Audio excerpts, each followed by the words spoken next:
ہمارے بعض بھائی بیمار ہوتے ہیں، کہتے ہیں نہیں میں نے چل کے ہی طواف کرنا ہے. اللہ تجھے ہدایت دے. یہی کہوں گا، طواف پیدل کرنا، سعی پیدل کرنا، یہ تو ہے. کیا سوار ہو کے طواف اور سعی کرنا اس کی اجازت ہے؟ اس کا ثبوت ہے؟ آئیے میرے ساتھ اس بارے میں 3 احادیث شریفہ شمار کر کے سماعت فرمائیے. امام ابو داؤد اس حدیث کو روایت کرتے ہیں، جناب نبی کریم صلی اللہ علیہ وسلم تشریف لائے مکہ مکرمہ. آپ کی طبیعت مبارکہ ناساز تھی تو آپ نے سوار ہو کے بیت اللہ کا طواف کیا. جب آپ نے کر دیا تو اب جائز بھی ہوا اور سنت بھی ہوا. اب سواری، تب سواری جانور، اب سواری الحمدللہ کرسیاں، ویل چیئر. دوسری حدیث پاک امام مسلم اس حدیث کو روایت کرتے ہیں، حضرت جابر رضی اللہ تعالی عنہ اس حدیث کے راوی ہیں کہ نبی کریم صلی اللہ علیہ وسلم نے سعی سوار ہو کے کی،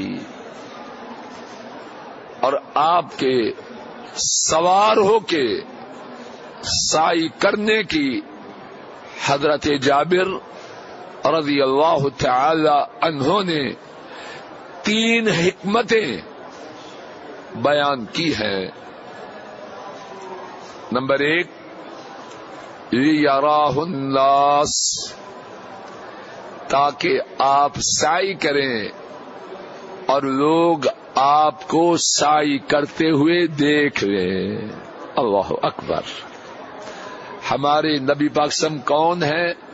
امت کے لیے اللہ کا بھیجا ہوا نمونہ. تو امت کو نمونہ کے دیکھنے میں آسانی رہے، آپ نے سوار ہو کے سعی کی. دوسری حکمت، وَلِيُشْرِفْ،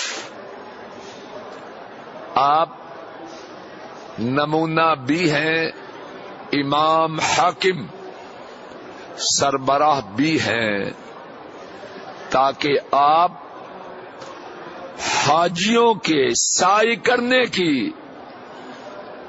بنفس نفیس نگرانی بھی فرما سکیں. جہاں کوئی خلل، کوئی کوتاہی ہو، سوار عام لوگوں سے جب اونچا ہو تو اس کی نگاہ زیادہ دور تک جاتی ہے. اور تیسری حکمت یہ بیان فرمائی، وَلِيَسْأَلُوهُ، تاکہ لوگ ان کو جو مسائل درپیش ہوں وہ آپ صلی اللہ علیہ وسلم سے سعی کے دوران بھی پوچھ سکیں. 3 حکمتیں بیان کی، اور خلاصہ کہ ہمارے نبی کریم صلی اللہ علیہ وسلم نے سوار ہو کر سعی فرمائی. تیسری دلیل، ام المومنین ام سلمہ رضی اللہ تعالی عنہا وہ بیان کرتی ہیں، اور ان کی اس حدیث کو امام بخاری اور امام مسلم نے روایت کیا ہے. انہوں نے رسول کریم صلی اللہ علیہ وسلم کی خدمت عالیہ میں شکایت پیش کی کہ میں بیمار ہوں اور میں نے طواف نہیں کیا. آپ نے فرمایا طوفی من وراء الناس وانت راکبہ، سوار ہو کے لوگوں کے پیچھے سے. اور ایک روایت میں ہے کہ جب لوگ نماز فرض اس کی جماعت ہو تو تم اس وقت سوار ہو کے لوگوں کے پیچھے سے طواف کر لینا. ان تینوں احادیث سے جو باتیں معلوم ہوتی ہیں ان میں سے نمبر 1، معذور شخص جسے عذر ہو وہ اللہ کے فضل و کرم سے، اللہ کی رحمت سے سواری پہ طواف کرے، سعی کرے، اور انشاءاللہ الرحمن اس کے ثواب میں کوئی کمی نہ ہوگی. جو کام ہمارے نبی کریم صلی اللہ علیہ وسلم کریں اس میں ثواب میں کمی اس کا گمان بھی نہیں. ہمارے بعض بھائی بیمار ہوتے ہیں، کہتے ہیں نہیں میں نے چل کے ہی طواف کرنا ہے. اللہ تجھے ہدایت دے، یہی کہوں گا میں. جب نبی پاک سے سامنے طبیعت کے ناساز ہونے پر طواف سواری پہ کیا تو اپنے آپ کو کیوں تنگ کرتا ہے؟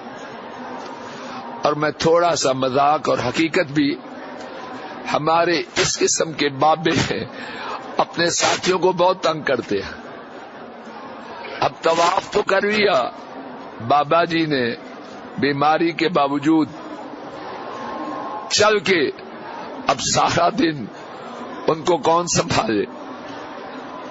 تو وہ مہربانی فرمائیں سنت پر عمل کریں، جب تکلیف ہے سوار ہو کے طواف کریں، انشاءاللہ ثواب میں کوئی کمی نہ ہوگی. دوسری بات، جب کوئی مسلمان سوار ہو کے طواف کرے یا سعی کرے تو پیدل چلنے والوں کا خیال رکھے. کچھ طواف سوار ہو کے کرنے والے اور سعی سوار ہو کے کرنے والے لوگوں کے قدموں کو کچلتے جاتے ہیں، نہ، یہ نہ کرے. حضرت صلی اللہ علیہ وسلم نے اپنی زوجہ محترمہ ام سلمہ رضی اللہ تعالی عنہا انہیں سوار ہو کے طواف کی اجازت دی تو ساتھ کیا فرمایا؟ طوفی من وراء الناس، لوگوں کے پیچھے سے طواف کرنا. اب خرابی بعض لوگ کیا کرتے ہیں، کرسی پر ہیں بھی اور یہ بھی چاہتے ہیں کہ بیت اللہ کی دیوار کے ساتھ ساتھ جائے، پھر لوگوں کو اذیت دیتے ہیں. یہ گناہ کی بات ہے.